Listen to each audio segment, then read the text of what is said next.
बड़ी खबर ये है कि बजाज ऑटो ईवी प्रोडक्शन को हॉल्ट कर सकता है।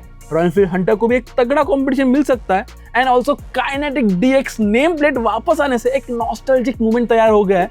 ट्रायम्फ की तरफ से ये कैफे रेसर जल्दी इंडियन मार्केट में लॉन्च होने वाला है एंड ऑल्सो इंडिया की सबसे अफोर्डेबल कन्वर्टेबल स्पोर्ट्स कार भी लॉन्च हो गई है।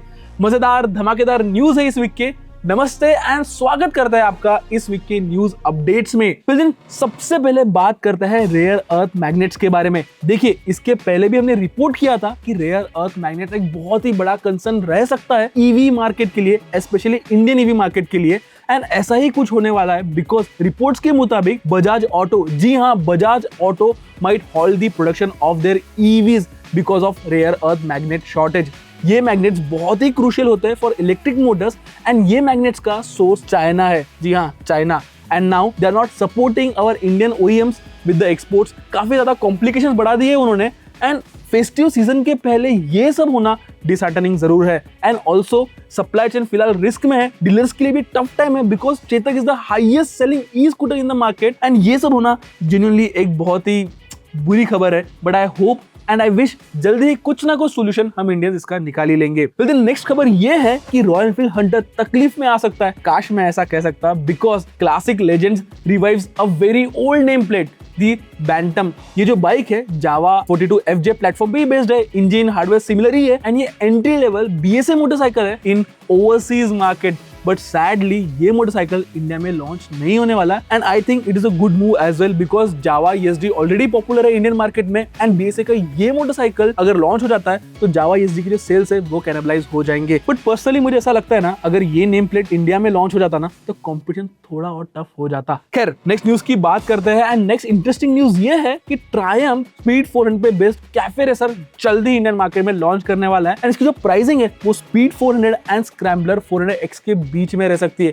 काफी कूल एंड डिजाइन स्टेटमेंट रहेगा इसका once it will be launch and also product भी काफी रिलायबल रहने वाला है बिकॉज ऑलरेडी प्रूवन है स्पीड 400। बट क्या नाम रखेगी ब्रांड इसका, कमेंट्स में आप हमें बताइए। फिर देन नेक्स्ट बात करते हैं विनफास्ट के बारे में। जी हाँ, वियतनाम की company and they have started their Indian operations by inaugurating their first showroom in India and guess करो कहां ओपन किया होगा उन्होंने ये शोरूम। जी, काफी ब्रेव मूव रहा है बिकॉज उन्होंने जो उनका फर्स्ट स्टोर ओपन किया है वो सूरत गुजरात में है। यस, Tier 2 सिटीज को भी वो अच्छे तरीके से टारगेट कर रहे हैं। फिलहाल VF6 एंड VF7 से स्टार्ट करेंगे उनके operations and gradually they will launch small EVs as well and also they will expand their dealership network to 27 cities by end of 2025। काफी एम्बिशियस लग रहे हैं ब्रांड्स के प्लान। देखते हैं कैसे वो लोग इंप्लीमेंट करते हैं उनके सारे प्लान्स एंड कैसे एग्जीक्यूट करते हैं उनके सारे ऑपरेशंस इंडिया में। फिर देन नेक्स्ट न्यूज जो है ना काफी नॉस्टैल्जिक है because kinetic DX name plate वापस आ गया है इंडियन मार्केट में but with electric name plate, you को तो इलेक्ट्रिक नंबर प्लेट। होंडा के साथ लॉन्च नहीं किया उन्होंने, सो अभी बस ये काइनेटिक DX ही रहेगा। हम जो पहले कहते थे ना होंडा काइनेटिक DX, ऐसा नहीं, काइनेटिक DX ही रहेगा।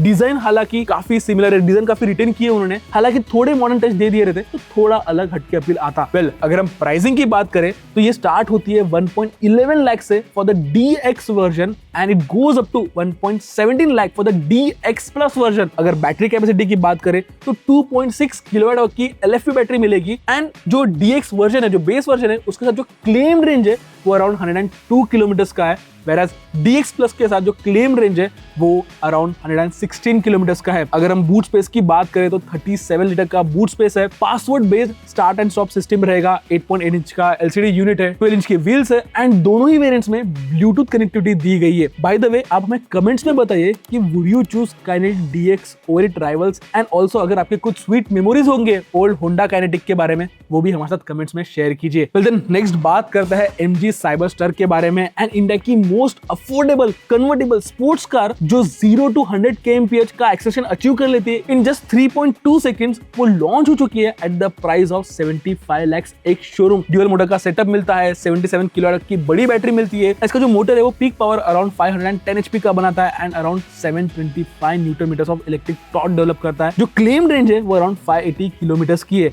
And as a style statement it is a very cool preposition. What do you think, हमें कमेंट्स में बताइए। वेल देन नेक्स्ट बात करते हैं हमारे स्पाई शॉट्स की न्यूज की एंड टाइगुन फेसलिफ्ट टेस्ट करते हुए दिखी गई है फर्स्ट टाइम। कॉस्मेटिक चेंजेस रहेंगे एंड कुछ फीचर्स भी ऐड किए जाएंगे। Mostly it could be the ADAS take. इसका launch mostly early next year हो सकता है एंड ऑल्सो स्कोडा कुशक भी है, वो भी नेक्स्ट ईयर तक, जो फेसलिफ्ट स्कोडा कुशक है वो भी अर्ली नेक्स्ट ईयर लॉन्च हो सकती है। फिर देन जो नेक्स्ट बाइक स्पाई हुई है वो है कॉन्टिनेंटल GT 750। यस, ये बाइक के लिए हम काफी एक्साइटेड है। Twin cylinder 750cc motorcycle from आरी, वाह क्या मजा आएगा, नया platform and completely new motorcycle रहेगी ये। हालांकि जो कुछ पार्ट्स है वो ऑफ कोर्स शेयर होंगे, जैसे इंस्ट्रूमेंटेशन हो गए वो शायद से बोरोड रहेंगे फ्रॉम हिमालयन। वेल, इसका जो लॉन्च है by end of this year expected है एंड ऑल्सो आइकमा में ये मोटरसाइकिल दिखाई भी जा सकती है। सो यस, ये थे इस वीक के न्यूज अपडेट्स। आप हमें कमेंट्स में बताइए कैसे लगे आपके इस वीक के न्यूज अपडेट्स। एंड ऑल्सो एक चीज बता दो आपको कि अगले कुछ महीनों में बहुत कुछ इंटरेस्टिंग होने वाला है इंडियन ऑटो इंडस्ट्री में।